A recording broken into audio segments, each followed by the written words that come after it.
Namaste, good evening, and welcome to the Observer Research Foundation. Greetings.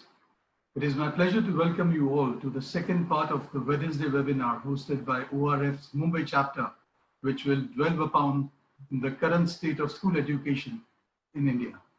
The first part of the series was organized on the 13th of May, which dealt with the challenges, the opportunities, and the nuances of higher education in the online domain.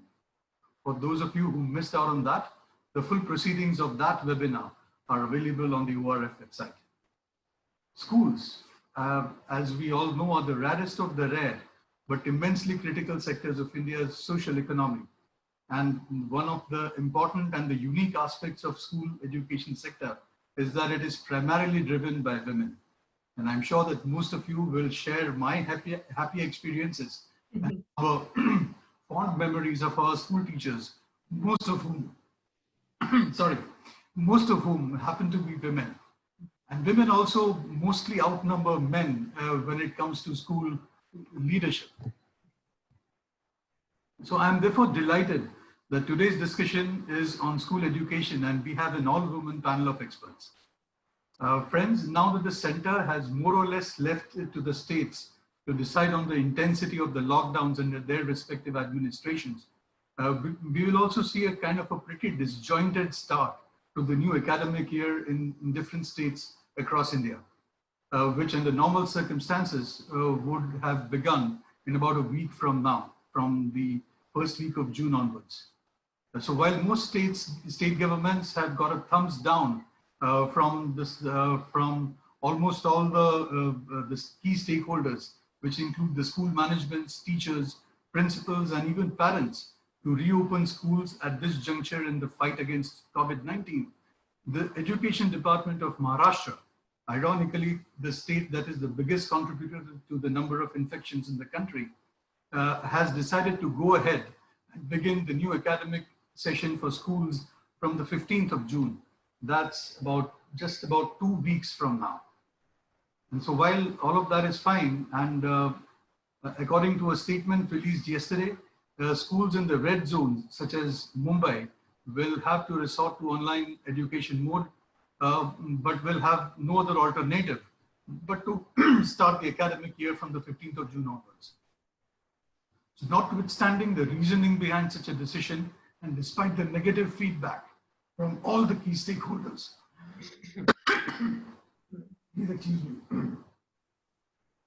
So notwithstanding the reasoning behind such a decision, and despite the negative feedback from all the key stakeholders, what makes this decision of the Maharashtra government surprising is the fact that as per the government's own data, only about 30% of the students in the state have access to smartphones and the internet, which becomes the absolute basic necessity for any kind of online education to succeed. The Education Department in Maharashtra is currently sharing online links for students between class 1 and class 8, which can be accessed through the Diksha mobile application. It has also released the PDF copies of all the textbooks on the website Bal Bharti, which is the state's school textbook publication agency. But is all of this enough? Maybe not. But one thing is clear, that online education is now set to continue well into the coming academic year. To discuss how the school education in ecosystem in India has embraced this new normal, what are the lessons learned from the experience since March, what are the challenges and how to overcome them, and most importantly, how to prepare for an uncertain future, we have with us Professor Padma Sarangpani from the Center for Education, Innovation and Action Research, Tata Institute of Social Sciences in Mumbai, Ms. Sangeeta Krishnan Nag, the principal of the senior school at Pathways School in Gurugram, or Gurgaon if you may, Ms. Gauri Gupta, the lead Education Technologies Central Square Foundation, New Delhi, and Ms. Shukla Bose, the founder CEO of Parikrama Humanity Foundation in Bangalore.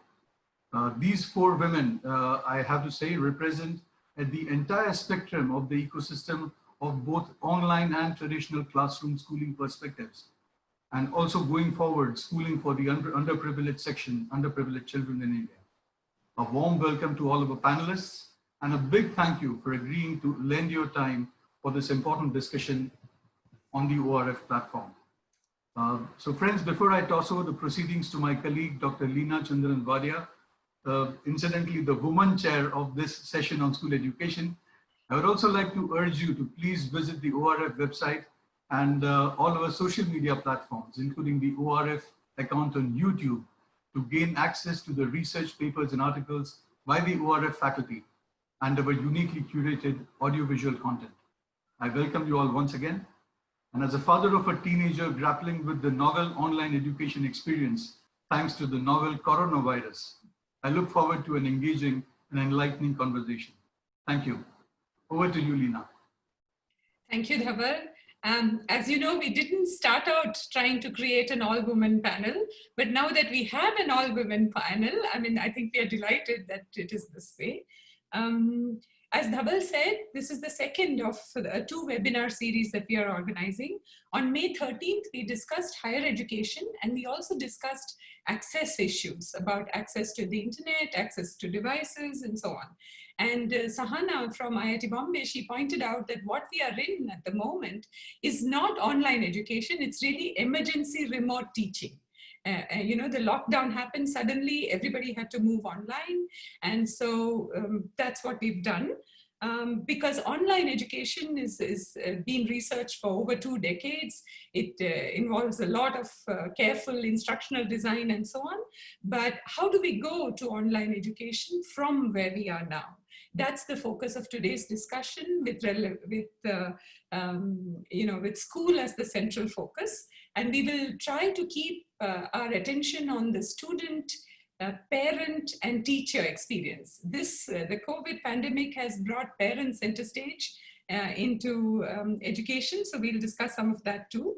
So there's a lot to discuss. So let's begin right away. So our first speaker this evening is Sangeeta Nag, who, as Dhaval said, is principal of Pathway School, which is a K-12 fully IB school. To me, this represents what could be, because I think that in Gurgaon and its neighborhood, parents and students in IB schools are likely to have broadband connections and lots of tech in the school. So I'm really looking forward, as you probably are, to hearing from Sangeeta about, is this really true, and how is education proceeding at Pathway School? Sangeeta, over to you. Thank you, Leena. That introduction made me feel very privileged, I have to say. But I do understand what you mean by saying that, we represent one segment of the learning community.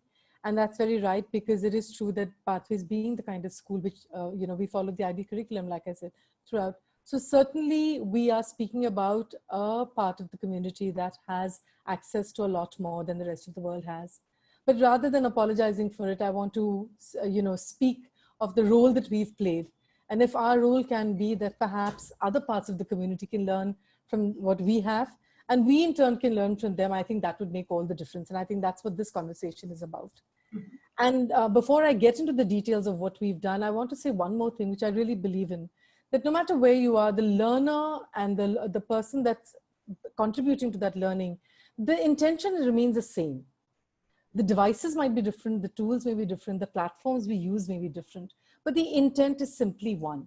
And that is that the learning is intense, that the learning is lifelong, and the learning is something that is relevant to the people who are involved. So I think if we keep that at the center of everything else, then I think you'll find that no matter which segment of the community you're speaking about, the desires that we have will be much the same. So quite rightly, as we said, when this whole thing started in March, the very first reaction, or was it a response? And that was, I think, the very first step. We had to choose between whether we were going to react to the circumstances that we were in, or were we going to respond.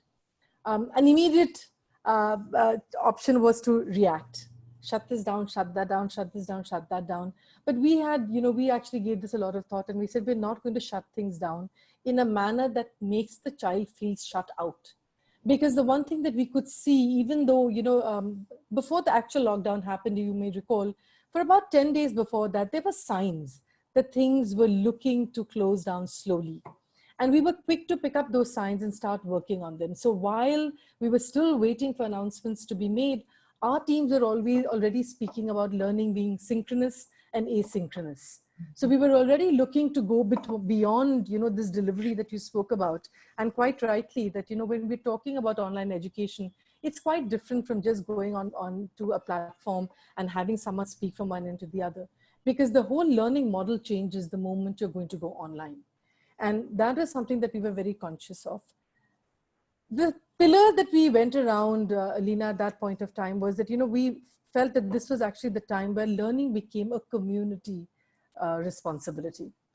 From being something that the schools did, we were very clear that this is going to be a success only if the community comes together. And the community is, as you rightly pointed out, it is the child, it is the parent, and it is the school. And of course, there was this unknown fourth person, which is the technological platforms. Mm-hmm. So they became, part of the community. And I have to say that while everybody was doing backward flips to adapt, the communities come together. Mm-hmm. Certainly, this is something that we found. It meant a lot of change. It meant a lot of change for everybody. And I'm just going to sort of talk through this, from the point of view of every segment that I've spoken of. We were very sure that since it is going to be a community response, the one thing that we also wanted was that we have a holistic view of what happens. This is not just about a curriculum being delivered. This is not just about a syllabus being completed, because the moment you go down that road, then you're back to doing exactly what you said, that you're talking about education, learning. They're just very different things from actually putting a syllabus out there and saying this needs to be completed. So that involves what? It involves you being engaged mentally. It involves taking into account what this whole thing is doing for you physically.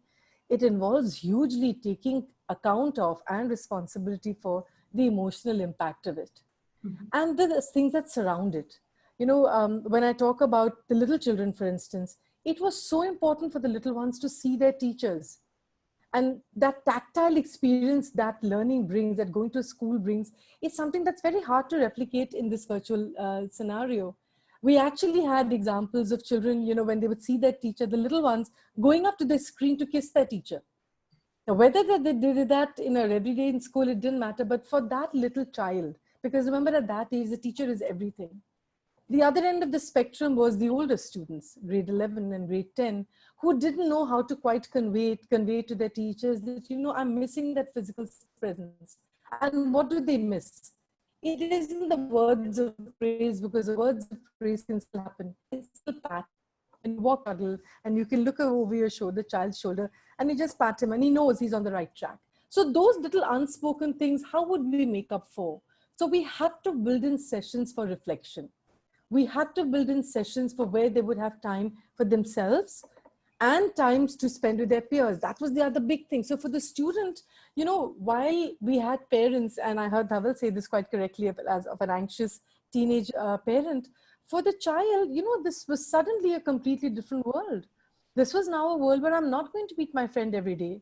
And going into the math class was not just about understanding that the theorem that was being taught. It was also about the side jokes. It was about laughing at that person across the room, which of course I shouldn't do, because that's not what you do when you're a good learner. But that, you're eyeing that child saying, he's not going to get it right. And then being surprised, voila, he got it. Those little learnings that come from your peer interactions, the little learnings that come from being the one who has got it and the one who has not got it, from being the one who has helped someone else understand. All of those experiences had to be replicated in this different platform, and it wasn't an easy thing to do. So what did we do? We started understanding that when we spoke about the curriculum had to be delivered in a completely different way. We had to re-understand that the goals had to become different. So of course, we got an examination to prepare students towards. But could those examinations then be handled more from the skill point of view and not just content? Because actually content is so much easier. You can just put it out there and tell everybody to go look at a PowerPoint and they mug it up. But the skill building required something entirely different. So the curriculum had to be looked at in a very different manner. And for that, actually, when you talked about, looking ahead, I think what will have to happen is that educational institutions across the globe are going to have to look at the year 2020 very differently. We cannot have the same parameters that we've had all of these years. They'll have to be different for every grade and for every stage of movement. And that will bring me to something that I spoke about. What about the classes which are grades of transition? Grade 5 going into grade 6, grade 10, in some cases, grade 10 going into grade 11, grade 12 going into university. Where those things happen, it cannot be up to a school to bring about changes and to make the learning and teaching meaningful, because you're also going to have to be very, very conscious of the people who are receiving them. Are our universities, and you said the first part of your webinars was about higher education, is tertiary education, is that sector willing to accept students who've not taken a grade 12 board exam? Because the international curricula have done away with the final assessment this year. But what have they relied upon? They relied upon the teaching and the learning that's happened in the school in the last year and a half. Look what a responsibility they've put on our shoulders. And if the schools are willing to stand tall and willing to walk that distance with you, we also need people to receive our children from, when they will emerge from this. So that is a huge thing that I have. And you have to understand that anxiety is something that the schools are left to cope with. So as far as the student is concerned, how engaged is he? How present is he? And what happens to those who are present but not there? Or those who choose not to come into a classroom? So of course you can have that drill. Let's look at how many students have logged in. Let's get in touch with the parents. But that's not what it's about. It's about how much do they actually want to be there. How about the numbers in a group? In a classroom, depending on the school, you would have maybe 15, 18, 22, 30, 40, depending on what that format of that school is. But what about students who do not do well with very large numbers? An interesting observation we had was that some of the students who tend not to speak in a physical classroom, the quieter ones, actually spoke up on a virtual space, because there was a chat that they could use, because there could be a one-on-one that they could do with the teacher, which was not in the public domain. So that was one thing that we had to look at. What about group tasks? You know how much learning comes when you work as a group. I mean, look at us, we're a panel discussing something. And I have no doubt that every single panelist here is, absorbing what the other is saying, because we want this learning to happen in a group. But how do children work in a group when they can't physically be together? It's a different kind of work that we had to do. And the biggest one of all, I think, is that it was now a flipped responsibility. The learner was one who was responsible, not just the one curriculum. And I think that was one other very big shift. So the IB has something called the learner profile, and we believe that every learner has to have these 10 attributes. And they include things like being a communicator, being a thinker, being responsible, being reflective, being caring, being knowledgeable. And I think this situation required for all of those attributes to come to the fore. So that was as far as, what the children were going through. And I did talk about the anxiety that they have, and a lot of that anxiety being unspoken about what the transition would be like. And therefore we had well-being sessions that we had to run for them. Now, I'm saying all of these from the point of view of the student, but then there was the other side of it, which was the parent. This was a parent who was used to the child trotting off to school at 7:30 or 8 in the morning and coming back later in the day. That many hours for the person, the homemaker, to take care of other responsibilities. That many hours for the homemaker to be ready to receive the child again. But now that same homemaker, or the same parent who's working from home, as the case might be, was also becoming the invigilator in an exam. We ran assessments. We ran assessments that happened on the virtual platform, and it had to be a mix between the written and the virtual, because not all assessments can be done using MCQs. And also because the final examination that they were going to take when they finished grade 12 was going to be a written exam. So we had to continue to simulate that.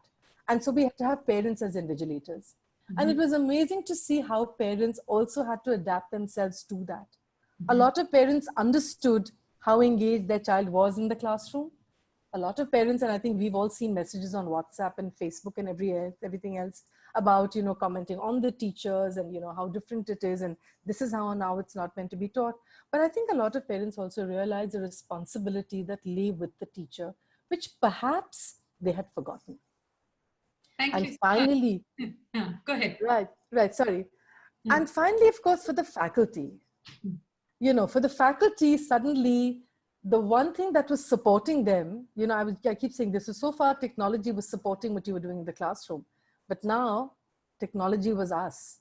We had to be comfortable, whether it was Zoom or it was Teams or it was other platforms that were there, Webinar Jam. There were just so many platforms. And every time we were trying something new, We were discovering the things that we were comfortable with and things that we were not. What suited our school, what didn't suit our school. Parents didn't have so many devices in their homes. We're talking about one device. I remember we were speaking about how, for the less privileged, getting one device was difficult. Even for a school like ours, where parents mostly came, were all comfortable with this. Who has multiple devices, 4 and 5 in a home to run? So there were both parents working from home. There were 2 or 3 children trying to run classes. Devices, quite simply, were a challenge. Internet connectivity was a challenge. Being able to sit in front of a screen for hours on end and deal with that fatigue was a challenge. Having to talk much more. For a teacher, there was the kind of inputs you get when you have students around you is very different. And here was now the teacher having to do a lot more that she had to do. But all of these have helped us in looking ahead. So what are the things that we want to continue to focus on looking ahead? Safety. We've talked about it a little differently earlier.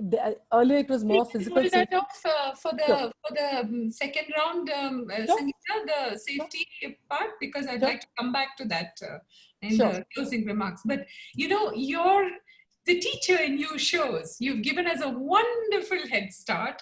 You've covered so many issues that we are all grappling with. And in fact, some issues that I had questions for you and other panelists on. So some of them we'll come back to. Sure. The others we will not have time for. But I forgot to tell the audience that you are also someone who was awarded the Bharat Samman in 2017. And you were in January 2020, you were in Davos talking about education for transformation at a panel. Thank you. And one can see that you've thought many of the issues through. Yeah. Thank you very much. Thank you, Lina. We move on for the next set of opening remarks, and we'll go to the other end of the digital divide. Last week, we had a participant asking, how will kids in Dharavi study? To give you a partial answer to that, I have for you, Shukla Bose, who, as Dhaval said, is the founder CEO of the Parikrama Humanity Foundation. What she's doing today is offering schools to children from orphanages and slums. She started with 165 students, but now she has 2,000. She too is a very decorated person and has been a TED speaker. Over to you, Shukla. We look forward to hearing from you. You have to unmute your mic, Shukla.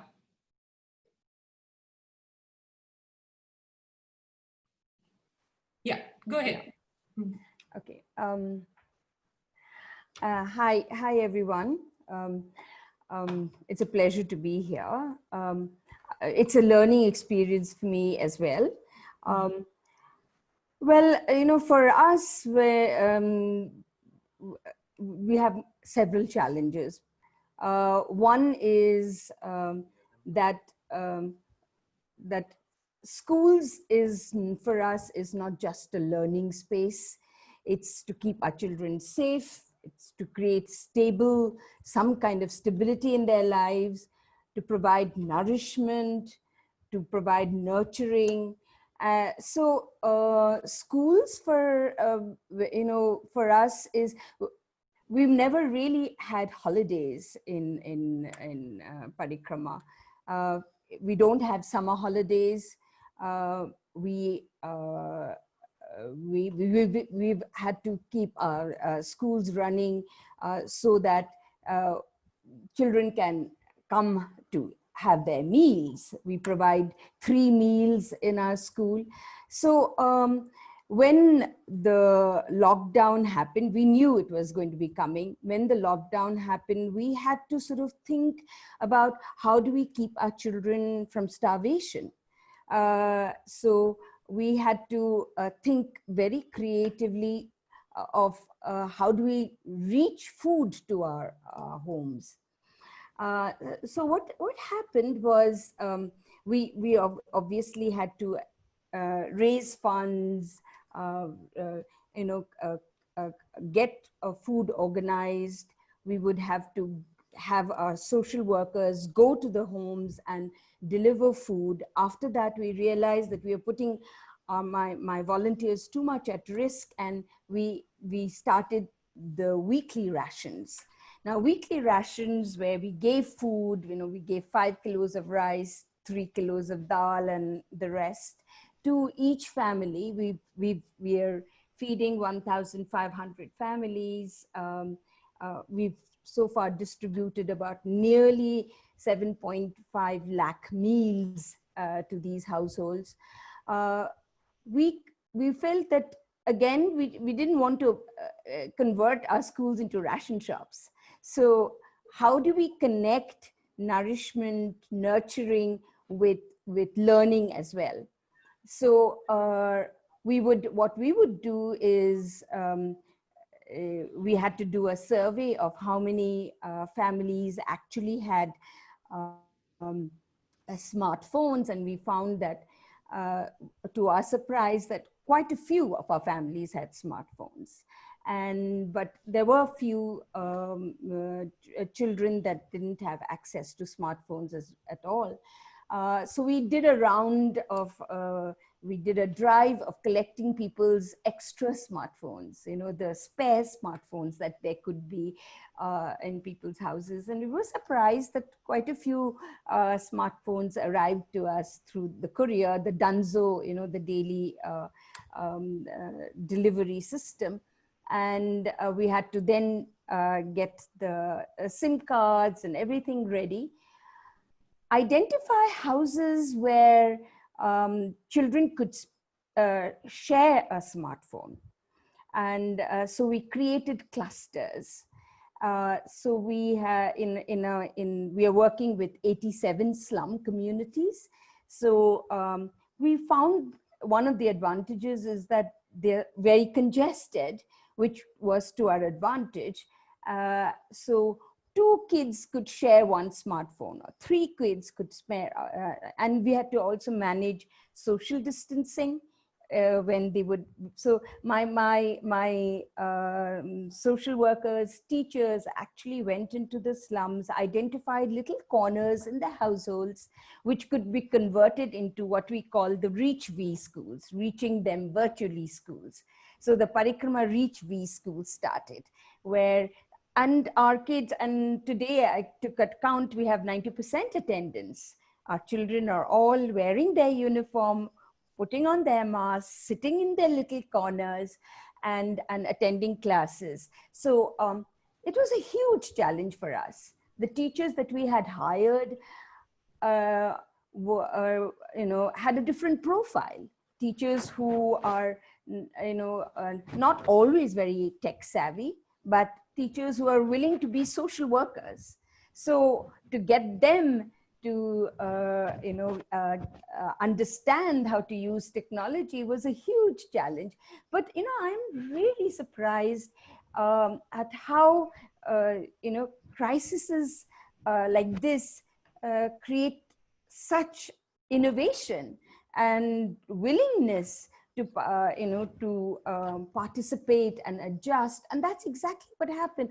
All our teachers have, we started our schools about early this month, and then we took 2 weeks to train our teachers, and we got them to understand how to use the technology. Even just muting and unmuting was challenging in the beginning. And then now they are, we are using Google Classroom, and our children are very, very enthusiastic. Just this morning, I had a discussion with the principals. For us, another challenge is that it's not one school. If we are talking about 5 centers, to have all the teachers together, all the principals together with the same common goal and purpose, and to understand individual pace of learning has been very interesting, to say the least, for us. But we find that people respond to situations a lot creatively. We are facing the crisis where many teachers of many schools have not got their salaries. It's sad to have to talk about it, but fairly well-known schools that charge fair decent fees from students have not paid their teachers. And I get to know is because teachers write to me asking for the weekly rations. And you can imagine, I'm talking about the, the budget schools. So you can imagine it may not, I'm sure it wasn't easy for them to write those mails to me, but they have their commitments too. So we started giving rations to teachers of other schools. And now we have created a fraternity of school teachers who really are now beginning to sort of respect themselves and say, look, we're in a good, we've chosen a good profession and we need to be respected, and so this story of our response to this COVID crisis, the technology is just a little tool. It is not the end all of everything. It is our whole approach of creating collaborative learning where our parents, they're all daily wage laborers. Many of them are just getting back to work. They're getting into construction, work, plumbing, electricity, painters. That's what my parents are. They are all my children are all first generation learners.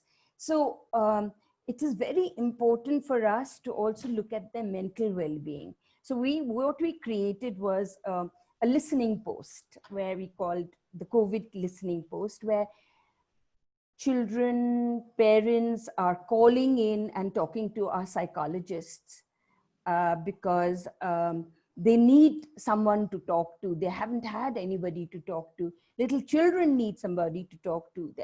We keep hearing news about how child abuse and domestic violence has increased. Imagine we talk about claustrophobia, feeling shut down in this lockdown period. Our children live in 100 square foot little rooms. We have the privilege of going to another room for variety inside our own homes. These kids have none. And in these little houses and rooms, they've created a small little parikrama corner. And it's because they want to learn. And I think this is the time to kind of leverage their need to know more things, know things differently, learn. For teachers, the parikrama teachers are beginning to enjoy using technology to get across to our students. They feel good when they see that we start our classes at 8:15 in the morning, and we begin with our regular assembly, which is done online. We give them a little break because they have to go and charge their phones. Remember, they don't have 4G phones. And then we end our classes at 12:30, because we do not want to burden the host family with too much of responsibility. So the kids take their little tiffin boxes, water bottles, their masks, their school uniform to the neighbor's house. They go sit in the parikrama, reach V school corner, attend the class, and then at 12:30 they go back to home. So we've been doing this now. This is the third week of classes, and it requires adjustments. Planning the day is an issue. How do you plan the day? How do you keep the child engaged right through? So we look at the attendance in the beginning of the day and attendance in the end of the day. and see how sustained the attendance and attention and engagement has been. So it's been a very, very exciting journey. It just goes to prove that learning cannot be bound by time and space. Learning can happen anywhere. It's just how you approach it that makes all the difference. Thank you, Shikla. Thank you very much. I'll come back to you with questions once all the opening statements are made. So I'd like to invite next Gauri Gupta. She leads EdTech at the Central Square Foundation. So what they do is that they work with governments and they also build, they work with startups and sort of help a lot of technology companies reach critical mass. Today, I think she's going to talk to us. I'm not sure what she's going to talk to us about, but I think they also help governments run courses during this, the lockdown. So over to you, Gauri. We'll hear from you what you have to tell us about. Great. Thank you, Leena. And it's a pleasure to be a part of this forum. Very interesting comments from Sangeeta and Shukla. I think so at CSF, the Central Square Foundation, it's a philanthropy which has been focusing on education for the last 8 years now. And one of the areas that we've been working on is the area of education technology, where we are trying to figure out how technology can improve student learning outcomes, for kids coming from low-income backgrounds. Right. So I do believe that, the COVID crisis in some ways has been the Sputnik moment for EdTech in India, right? And I say that, because of multiple reasons. So when we look at the market for EdTech, and I will talk specifically to EdTech catering to the low income, we found a few things in our work over the last few years.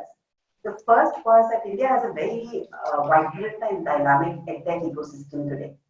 So there were about 4,600 EdTech products in India, but when we did, some detailing and deep dive into these products, we figured that 99% of these products were catering to India 1 and India 2, right? And when so these were catering to families with, of high income families, middle income families, where there was a capacity to pay. There were very few solutions which were catering to low income segments, built out in the vernacular, built out in the context of, the low income. So that was one big issue that we saw through our work. The second issue we found was that nobody could figure out what was good EdTech from bad EdTech, right? I mean, whether, a solution which looks very engaging and children love to engage with it, we never could figure out whether that was actually leading to learning, right? So, and also, these solutions, when an individual student was using these solutions, could lead to tremendous learning. But when, you embed it into a large government system, they would absolutely fail. And the reason was that the enabling conditions, for example, teacher motivation, teacher capacity, electricity, all of that was not present, as a result of which, a product was great, but the program would fail, right? And there was very little evidence in India to say that, look, what was good EdTech, what was the evidence to say that, one product was better than the other, etc. And third issue that we found was that, whenever we spoke to government stakeholders, right, in the past, and I do believe that is changing now, the conversation around ICT and EdTech would always be around hardware, right? So EdTech was viewed in some ways as a shiny object, which you put in a classroom and it would lead to some miracle somehow, right? But the two other essential components, which I think Sangeeta also, referred to, was to say that, look, how do you integrate the capacity of a system to implement EdTech along with really high quality, pedagogically sound solutions that could actually deliver learning and could be engaging as well, right? So there was the need to change the policies around EdTech, both at the central as well as the state level. And then COVID happened, right? So this was all the work that we were doing pre-COVID, in which we were trying to help government systems implement effective solutions. And as you rightly pointed out, he's now working with startups in trying to get their solutions to be, contextual and relevant for the low income, and also in parallel trying to build out the evidence for EdTech in terms of what works and what doesn't. And then post-COVID, what did we see, right? I mean, post-COVID, what we saw was that, frankly, I think the government, both at the central and the state level, I think they responded really quickly, right? And there was almost a scramble to get some form of edtech into the hands of children, right? And whether it was technology delivered through apps and whether it was technology delivered through smartphones, or whether it was, edtech and, content delivered through TV, radios, and governments were very well aware, right, that smartphone penetration, for example, at a household level, could be 60% or 70% in urban and peri-urban India. But in rural India, it would be significantly lower, right? Similarly, they started looking at other devices, whether it was, radio or television, to get children to start engaging, right? I do believe that, things right now are at a stage where everyone's just trying out stuff, right? I mean, a lot of content is being pushed to children, and I think over time, as governments start getting a lot of feedback from the adoption and engagement with these solutions, what is going to happen is that there may almost be the need to create packages, right? Because point solutions are of no use, right? You push out some content, but a child, parent, teacher just watches it, and the question is, so what? Right. So, for example, some states have been talking about the need to say that, look, right now is time for summer break, right? But children have been in school have been at home for the last month or 2 months, right? And the biggest challenge that schools are facing, especially in government schools, are that children may just forget what they have learned over the last year, right? And there's significant regression which happens in what they've learned. Right. So if for the next 3 or 4 months they need to focus just on revision and ensuring that children are not regressing, then what is the package that needs to be put together, and what are the edtech solutions that can be delivered? Whether it's around doubt solving, whether it's around homework prep. And the other critical element, which I think again Sangeeta referred to, was the parental engagement piece, right? Because what we are finding is that a lot of content is getting pushed out to parents, to children, but especially for younger children, right? The parents are typically the gatekeepers, right? And they never feel saksham when it comes to their children's education, right? So unless there is a way in which, we can, through technology, get parents involved, get them to at least feel empowered, vis-a-vis their child's education, it's going to be an uphill battle as far as edtech is involved. Right, in that context, just wanted to touch upon a few interesting things, which I think the National Education Policy also, is referring to. So one is that, different state governments responded very differently to, the need for the hour, right? So some state governments said that, look, we'll push online content. Some said that, look, we need to push content through WhatsApp groups. Some said TV, some said radio. I think what the government is currently planning to do is to set up a National Education Technology Forum, which is going to be the central institution, which is almost going to set out the vision for edtech for the country, right? And once it does that, I think all the states will also have, a path to follow in some ways around edtech, right? So that's the one interesting thing that is being planned. I think the need for the hour is also the need to figure out, what makes a good edtech solution, right? And that's where I think IIT Bombay is almost planning to create an edtech evaluation index, which will look at different edtech solutions around, different elements that you need to look at, whether it's pedagogy, whether it's UI UX, whether it's technology, or whether it is the ease of adoption and engagement with that solution.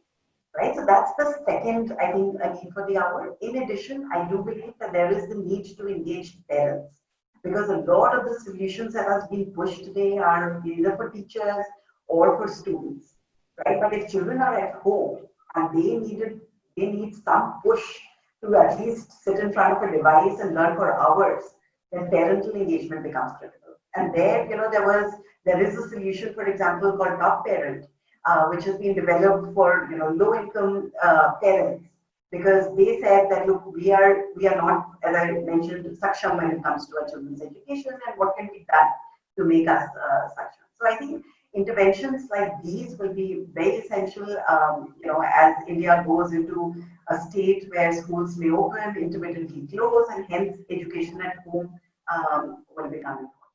I'll just pause there. Happy to take comments, questions later on. Oh, thank you very much, Kari. Thank you for those observations. We'll come back and discuss them in the question time, because as you said, there are overlaps with what you've said with other panelists. So something you mentioned is very important, that somehow in school education, governments seem to have enthusiastically helped move online, whether it's TV or radio, print, everything, use everything at their disposal to try to take the children online. Maybe that's because we have, maybe 7 times more school kids than we have higher education kids. I think we have nearly 250 million school kids. So, but higher education hasn't been that lucky. I think schools also have, urban schools especially, drawn children in the neighborhood. And so, the access levels are somehow the same. So school seems to have done better, but we'll come back and discuss that. Now, for all our participants, I wanted to say that we have a surprise panelist on this panel today, and I'm really delighted to introduce Amina Taranya from TIS. Thank you to Padma for introducing her to us. Amina was doing pretty amazing work with government schools in Assam and with madrasas in West Bengal, even pre-COVID. But now she has, she's here to tell us both about pre-COVID and during COVID. Amina is an associate professor at TIS, a colleague of Padma's as part of the same group. She leads the reflective teaching with ICT, which is an in-service teacher preparation program. And her focus is, among other things, on making learners into producers of content. So I'm sure we're going to hear some very interesting things from Amina. Amina, over to you. Yeah, thanks, Leena, for a wonderful introduction, and hello to everyone. At Center for Education, Innovation and Action Research at TIS, we take technology, the vision of technology integration is definitely for government schools and also madrasas. So we actually target that segment of the society when it comes to technology integration.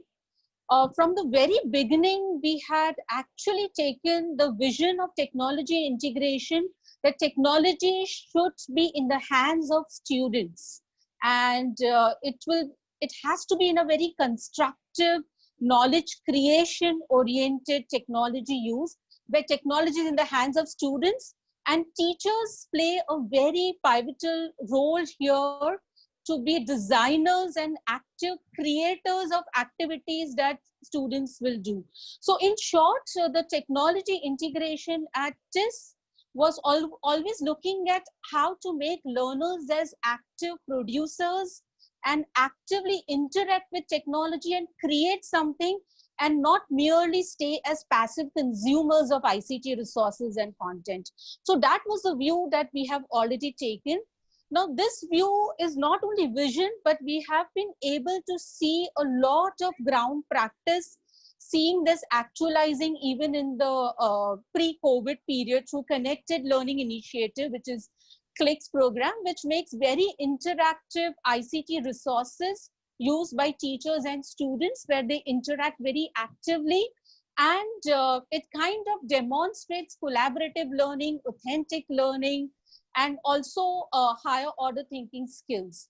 Besides that, we also have TE, which we started in 2012 with Tata Trust, and then TIS basically gives resource support to it. And there, the very fundamental use of technology will be students will create projects, or we call learning artifacts, which are connected to curriculum, and they will use ICT resources to make these make this artifact. So for example, they would use Arduino kits, they would use Scratch program, they would use very simple spreadsheets, and they would compare, analyze rainfall, weather charts, looking at the pollution in their communities and compare. So these were very good examples of activity-oriented technology use.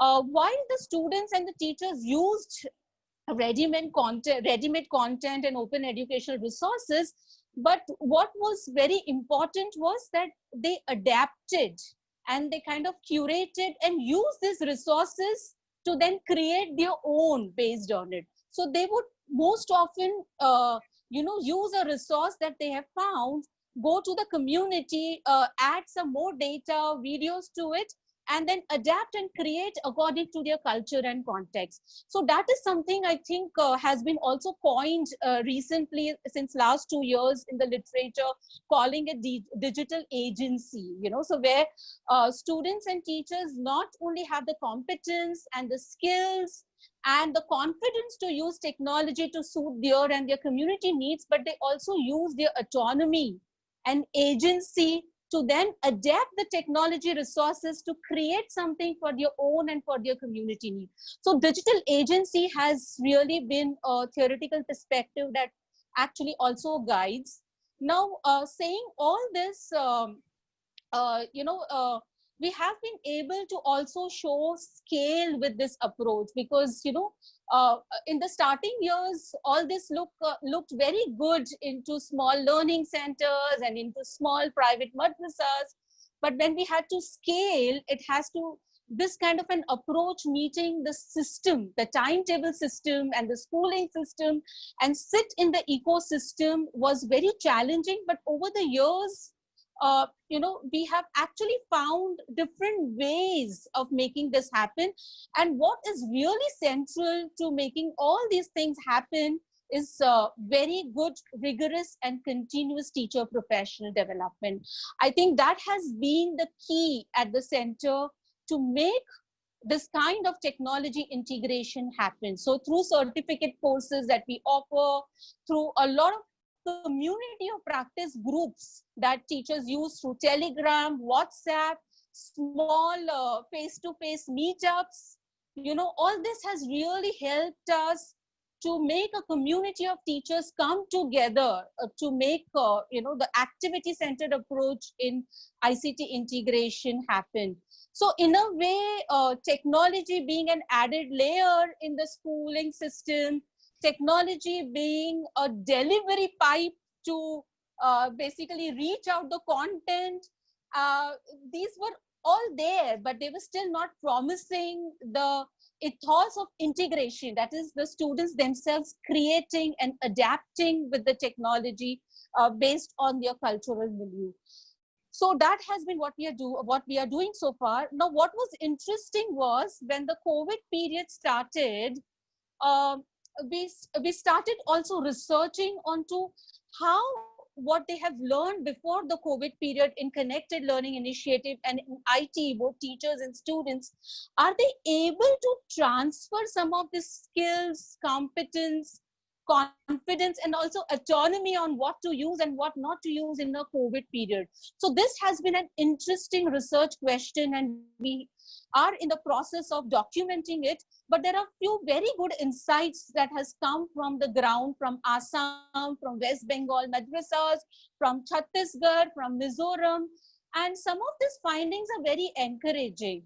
So it's not that all the teachers and students who were doing clicks and IT have been able to transfer very smoothly, but what has been smooth has been because they were used to using some of these distance technologies, because they were creating with it and they were interacting with it, they had the skills and competence. But some of the interviews that we have been doing with teachers, what we have found is that the teachers have very creatively started using WhatsApp groups to give them small activities. And some of the teachers actually said in the interview that we have asked our students and they have converted their kitchen, mother's kitchen, into small labs. They are basically doing a lot of science experiments in the kitchen. They're taking pictures, they're taking videos, and then they're posting back on the WhatsApp. These are mostly we are seeing, especially this West Bengal, it's not only the COVID period, but there was a big storm that came and there was no electricity, so they were grappling with a lot of these infrastructure issues. But one of the teachers said that I will not forget is that my students now, without my help, were doing small experiments and posting those videos back. And they have so many videos to post that sometimes it's very difficult for me to collect all this and put it on the school website, because they're so enthusiastic about doing this in the distance mode. And she said, my children are going to other schools, not the government schools, and they are saying full day we have all these teachers giving us lectures on the video. And it's so interesting that the government school and the madrasa students are actually making videos while we have to listen to the videos from the teacher. So that was very encouraging, seeing that kind of an aspect coming out. But definitely there is a lot of, I would say, divide of devices. We are not saying, we are trying to find what is that ratio, how many students are the teachers able to reach through synchronous video conferencing, which is not possible in all the areas, through WhatsApp. Or the teachers now are also saying that maybe 50% we are able to reach, say, for example, in a district like Nadia district, which is not very far from Kolkata, say 2 hours, and maybe in Nalbari district of Assam, which is also about 1.5 hours from the city, they are able to do some synchronous activities, and the rest they go on WhatsApp. And they're saying maybe 30 to 40% of the children are not even able to have access to WhatsApp, and we have started calling them.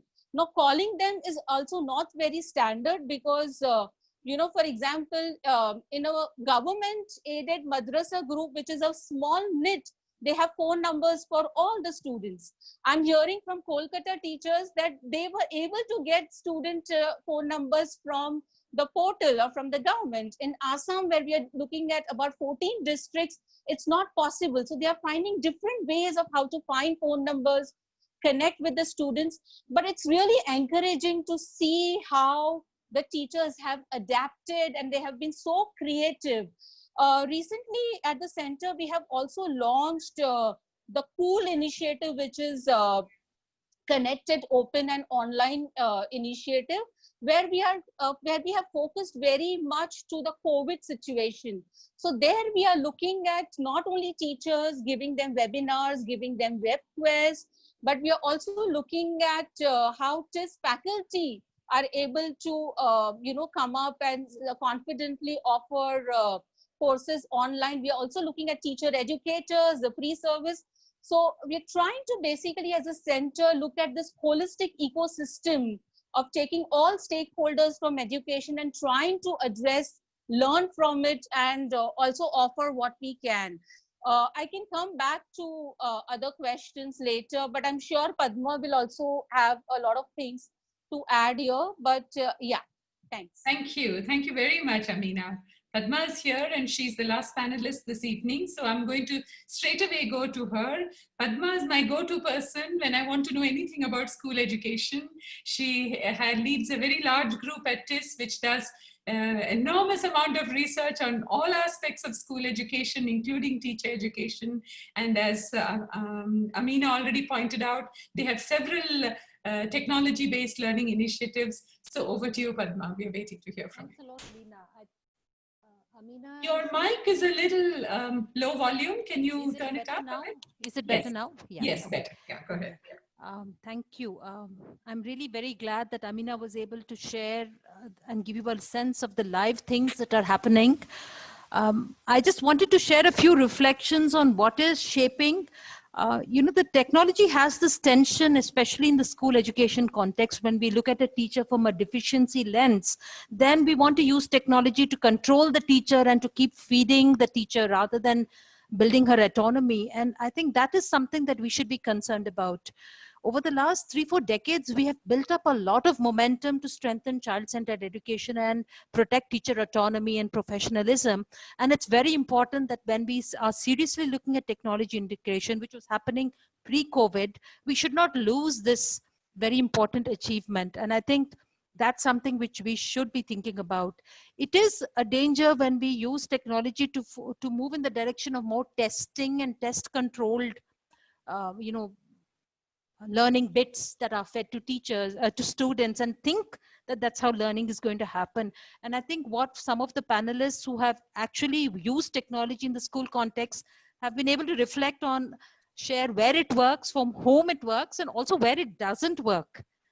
And I think that's something we have to keep in mind, and really be very cautious about where we bring in technology and how much of centrality we bring it into the learning process. Because as some of the attendees to this conference are also saying, I mean, does it really work? There's a parent somewhere in the background of every middle class home, sometimes bullying the teacher, but definitely ensuring that students stay engaged. And that's really an illusion if we think that somehow the online space is going to create that learning opportunity.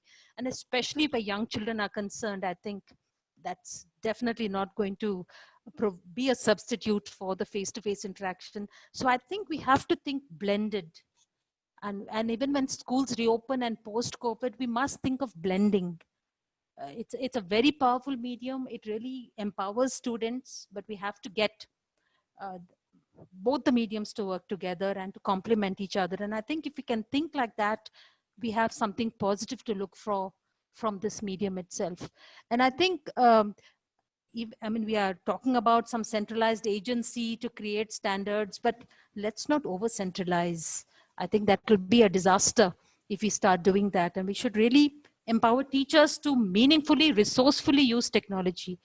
Otherwise, we're not going to overcome the digital divide and the device gap, the data gap, ever in this country's context. I think very, very diversified approaches, hybridized responses in the hands of the teacher is more likely to work than any other intervention.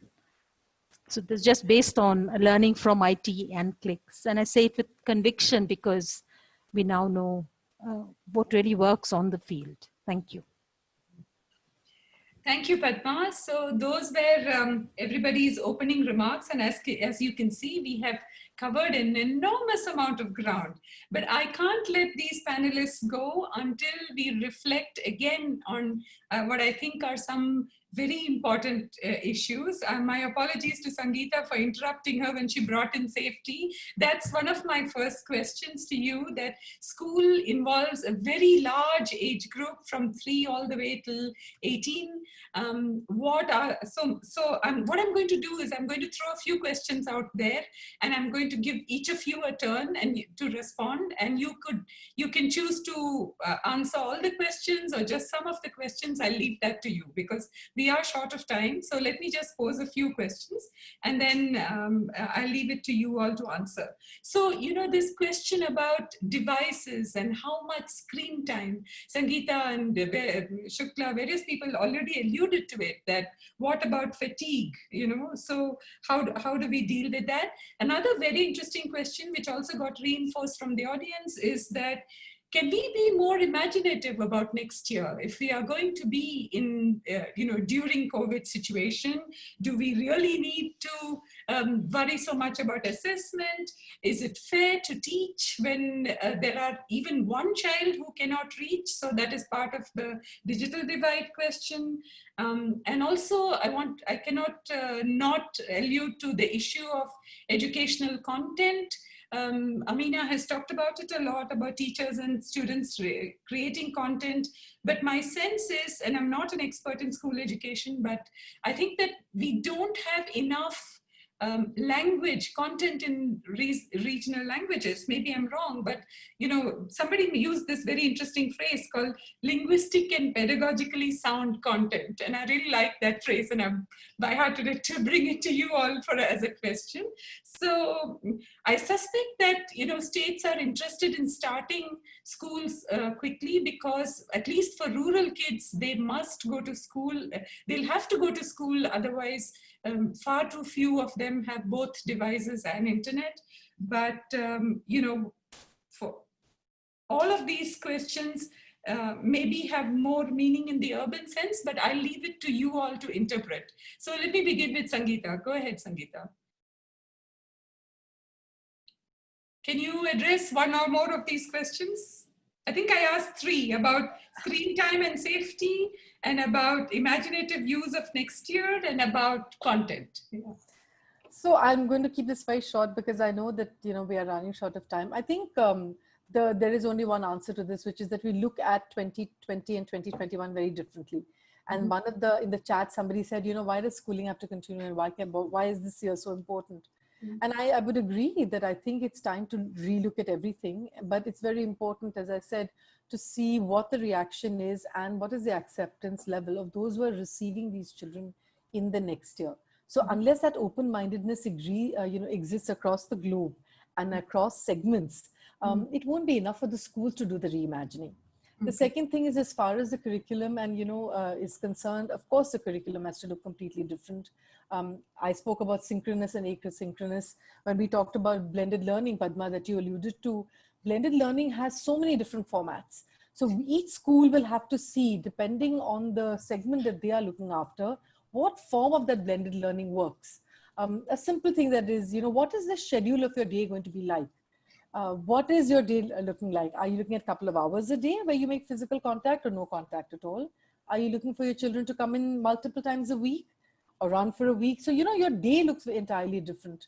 The way that the school gets planned will be very different. And when we're talking about safety, although there is such a plethora of activity in the technical space, I think the cybersecurity aspect, particularly for young children, is something that needs a lot more attention.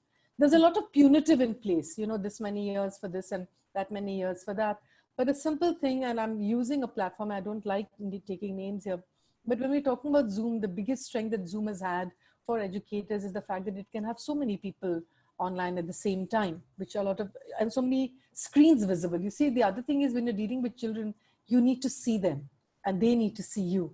So many other systems that offer multiple screens, but don't allow you to be able to visually make that connection. But the safety factor is coming up again and again and again. So that safety is a big one. Someone in the chat talked about the impact that this has. Absolutely. We've all had some recent incidents that we're familiar with. I mean, boys' locker room was just one example, but we're talking about safety we're talking about emotional and mental health. And that is something that we simply can't turn our backs to in this changing scenario and the impact that it has on it. So, I mean, as far as I'm concerned, the safety, the curriculum restructuring, the restructuring of the day, and I think the way that the schools are investing the capital that they have, all of that will change. From the textbook, we're now talking about, other ways. So, of course, I'm talking about a slightly different segment than, Shukla spoke about or Padma spoke about. But like I said right at the beginning, my point is that, we have a learning statement in our school, and I think I can see that come alive. It says, learn, share, unlearn, collaborate, and relearn. Okay. And I can feel myself doing that. And I'm sure most of our panelists here are doing the same thing. So yeah. That was beautiful. More power to all of you. Yeah, thank you very much, Sangeeta. Over to you, Shukla. Okay, I think COVID-19 has flushed out the irrelevance of many things. Irrelevance of textbooks, irrelevance of examinations. And we need to relook at all these things that we thought were absolute standards of, in the education system. I mean, we seem to be managing quite well without textbooks. We are even talking about, should there be any examinations at all? So the question to ask is, if today we are being forced to look at things differently, the pattern, the education learning pattern differently, why can't we adopt new learning with the beginner's mind by choice? I think that's something that we need to really consider very seriously. And I have to stress that while digital learning is convenient, it is going to really increase the divide because accessibility of devices, accessibility of internet, accessibility, variety of technology and the software is not at all possible in rural areas. Like we have many of our kids right now who are have gone back to their villages, and we are finding it so difficult to get them into our classroom. Even so, we are realizing that we have to deal with learning very differently, and that is exciting.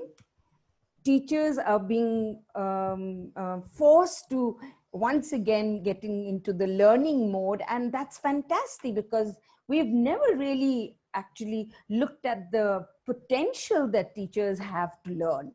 And so I think these are extraordinary times. It requires extraordinary measures. It requires extraordinary people, and that potential is there everywhere. Thank you so much, Shikla. That was very well said. Over to you, Amina. No, sorry, Gauri, actually. Doesn't matter in any order. Gauri, go ahead. Yeah. Great, thank you. I think two comments, right, from what I've heard from, the comments that I've seen. One is, right, Leena, to your question around screen time, right? I think this is a fear that all of us have, right? And, being the parent of a young child, whether, what is enough, what is too much, right? And in this context, we had done a survey of Indian households in the low income category across, some urban cities. And we found that children as young as, between the ages of 3 to 8 were almost spending an hour to an hour 30 minutes on their parents' phones every day, right? And watching some meaningless content, right? It would be some videos on YouTube or playing some games, right? And the idea is that if some really great high quality solutions which are engaging can be provided to these children, then, the learning gap can really be shortened, right? And I say that because, in the context of foundational literacy and numeracy, which is so important, because there is enough evidence to show that the child is not able to read with comprehension and do basic math by grade 3, the learning curve for life is flat, right? And these children are coming from, households where they're first generation learners with zero parental support at home, right? So I do believe it becomes important for these kids to actually utilize the screen time which they already have in a more meaningful way, right? So that's the one comment. I would also like to comment on, the digital divide, right? So the digital divide, the way we understand is, in my mind, around two things, right? One was obviously the device issue. And, we can't solve for it right now, right? But what we also found through our surveys, the other issue around divide was the awareness issue. And the awareness was around whether EdTech could actually be used for the purposes of teaching learning. And there we found that, parents, especially from low-income backgrounds, said that, mobile se halki fulki padhai to ho sakti hai, but we can't have real serious education with it. But now, given that schools are pushing a lot of, and systems are pushing a lot of educational technology, if, the awareness and the divide on the awareness side goes down, I think it will be a step forward for India on the EdTech. Thank you, Gauri. They were very important observations that you've made. Amina, you need to unmute your mic, huh? Yeah.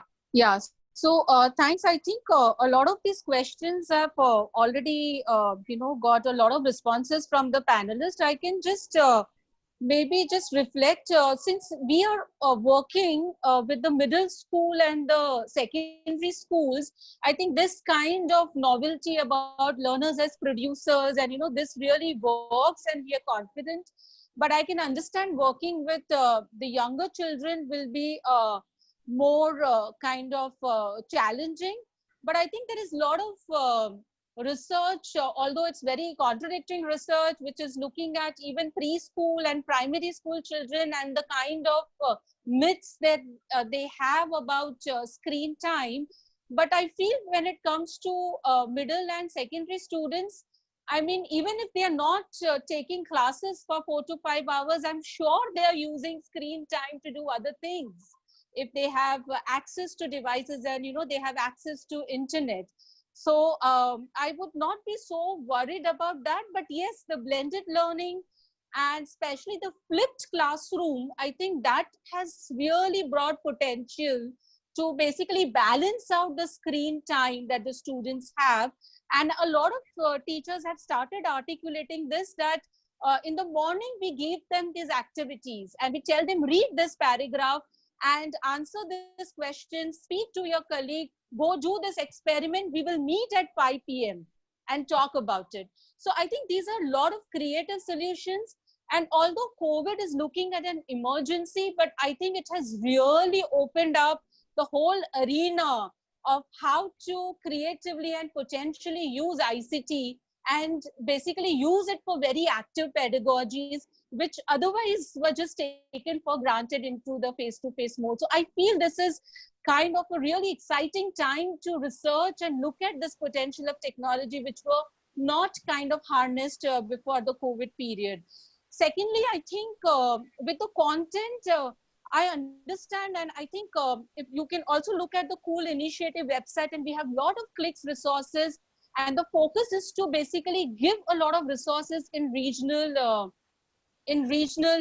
language. So that is very much important, but it becomes a little problematic when there is too much obsession with giving content, and students are just passively absorbing, and teachers are basically just forced to do videos and give content. So in a way, we will kind of regress back where we have done a lot of activity centered approach in the face-to-face mode, and we had some success with it, and now comes a distance mode and we go back to that old wine in new bottle, and we would regress back to do a kind of a passive, because now we have technology. But I think that kind of, through very good teacher professional development, I think the teachers need to have this kind of a rigorous practice and skills and competence to use technology also in an activity centered approach with a lot of creative ideas. And I think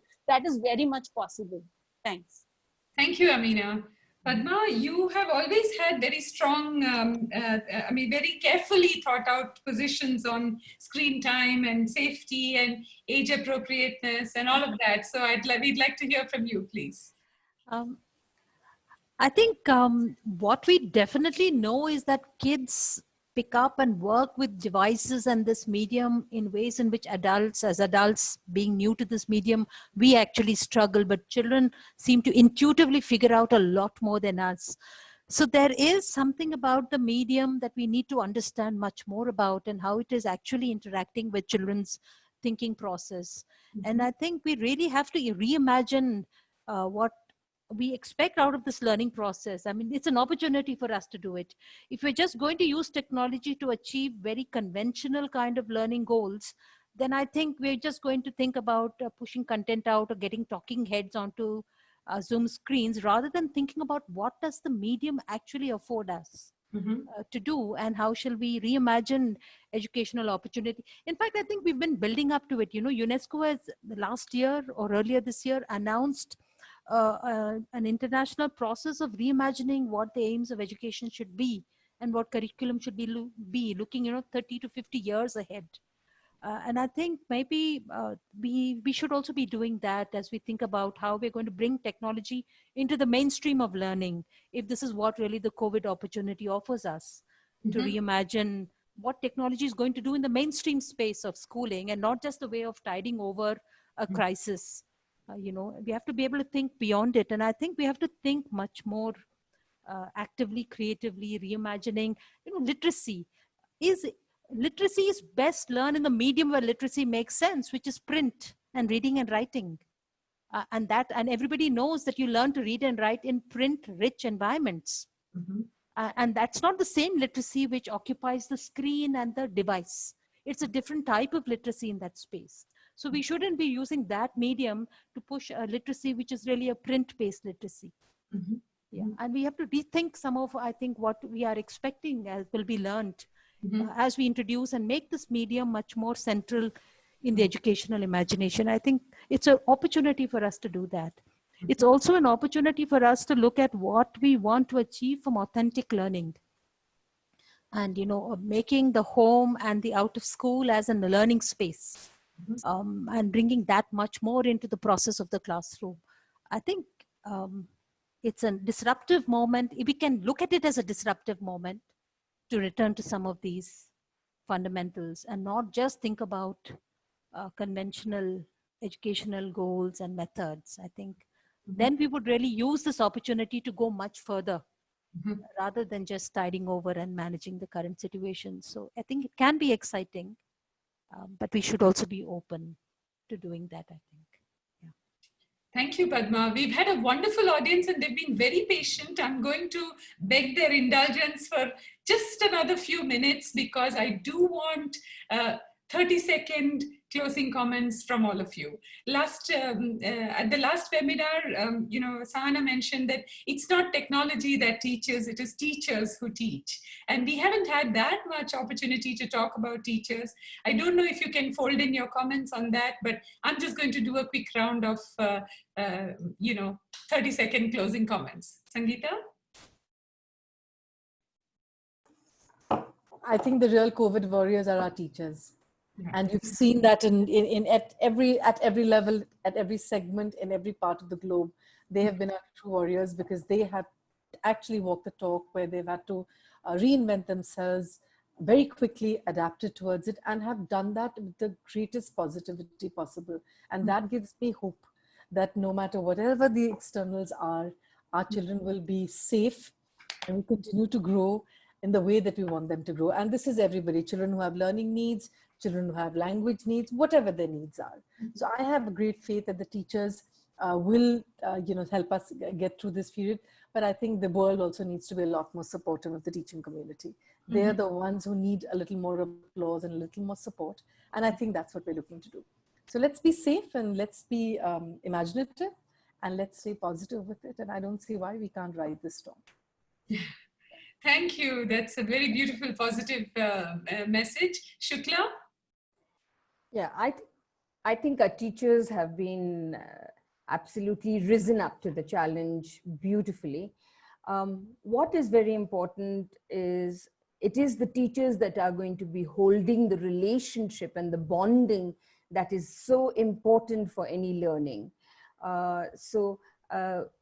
Technology is important, can be used, but is a tool that has to be used by the teachers in their imagination, their creativity, and their autonomy, because this period has shown that the teachers have tremendous potential to rise up to any challenge because they want their students to learn. Thank you. That's really absolutely true. Gauri? Yeah, I think this is a tremendous opportunity for the entire education system to almost reimagine the way education is imparted, right? And what is the right blend and how do you get all the stakeholders involved, right? Whether it's parents, teachers, students, systems, right? To work towards a common goal, which is ensuring that all our children are learning, not regressing, and are emotionally connected in these trying times. Thank you, Gauri. Amina? Yeah, I think this is a good time to reflect on teacher agency and very good continuous professional development, investment in continuous professional development with technology or without technology. But we usually ask what are the needs of students, but I think it's good time to ask what are the needs of teachers, to basically be creative and adaptive in this. And investment in teacher professional development, I think, is crucial here, while we also invest in devices and infrastructure. It has to be a balance. Thank you, Amina. Padma, you get the last word. Wrap it up for us, please. I just wanted to say one thing. All our research on teachers and technology has told us that there is no age factor playing out in this. It's not like young teachers take to it and old teachers don't. We actually find that across the board, given the opportunity, teachers learn and work with it. So I think that's really something very, very positive. We also find that there is no gendering of willingness and ability to use technology. Although we do find that while many women teachers have computers at home, it's their children using it and not themselves. So apart from that, it seems to be actually there's no ageism and gendering really in terms of willingness and ability to use technology meaningfully. So I think that's really great going for the entire teacher community, and we should just be building on that positive openness that we see in the community to work.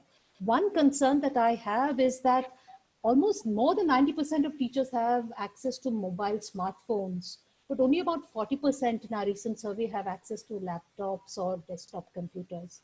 And that's a bit of a concern because, you know, mobile is a reception device, it's a consumption device. It's not really a production device. And we should be looking at giving teachers laptops and broadband if we really want them to make the leap and become active in using technology with their students. Thank you. That was an amazing panel. We have only scratched the surface, but I'm so glad that between all of you, you have touched on many, many issues that we can all reflect on going forward. This is a disruptive moment, as we said, and about teachers and laptops, the National Education Policy has recommended it, saying that teachers should get not only a laptop, but a laptop with a dongle so that they have internet access wherever they are. So we hope they'll do that. I think to the participants, I'd like to say that, you know, write into us if you'd like us to keep this kind of conversation going. And to the panelists, I'd like to say that you have been an amazing, amazing panel. Thank you very much for all your insights on behalf of ORF and also on behalf of all the participants. Thank you. Bye-bye. Good night.